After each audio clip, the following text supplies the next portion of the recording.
When I think about that question, I think about humble, right? And I think some of this in my life was probably some of my intersectionality was a little bit more cultural than gender related because, my family was like, you got to be humble. You don't brag. So my whole life was built in, like, I can't talk about what I'm doing because it'll seem like I'm bragging. And it wasn't really until I got into the law firm settings where when we're starting to talk about, as associates, how do you develop business? Like, how do you, get clients, that the conversation around like, you have to brand yourself and you have to have your own personal branding, like became like, okay. My grandmother might have thought was bragging in the work world is marketing.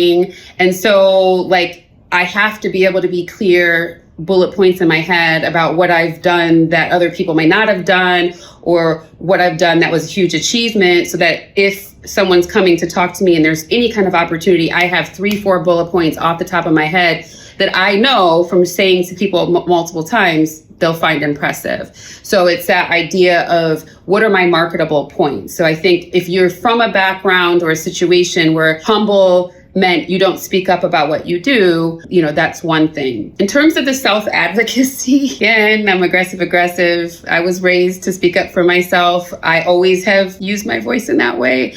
So I'm not always the best example because I certainly understand like how uncomfortable it can be for people. But I mean, I was jockeying to be a conflict resolution person in the 5th grade. And I was like, I got to get that vest because if my friends are having a problem in the park, I want to be able to solve it between them. And so I think that's just naturally like what my personality has always been, and is just to go speak up and say, this is what I need. Now, I think we actually wrote an article a few years ago that gave some prompts and tips. It's in Parade about how you might speak up if you have concerns and the like, and giving different variations of that. I do think it's really important to make sure you have a super trusted advisor. It doesn't necessarily have to be someone who is in your field. And this is different than a mentor, right? I think an advisor is someone who can give you specific advice on the thing that you're trying to get done. And if it's self-advocacy, for example, if you know someone who's really strong at it, making sure that you have access to those types of resources.